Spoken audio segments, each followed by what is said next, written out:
Nasi kandar paling sedap di Pulau Pinang, episod 1.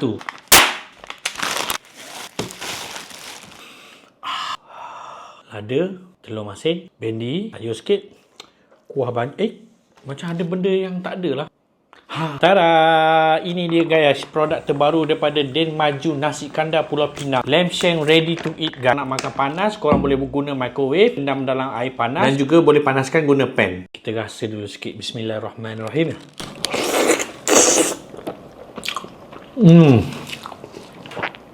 Oh, ambil lamb shank sikit. Bismillah. Rasa dia otentik Dan Maju flavor Pulau Pinang kan. Lembut gila lah lamb shank dia. Kau tengok ni. Kalau korang nak order 22 bulan 1 pukul 12.30 hari, launch untuk jual online. Ada early bird discount untuk 1000 order pertama guys. Macam mana korang nak order? Baca dekat caption guys. Dia punya kualiti tu sama macam kat kedai.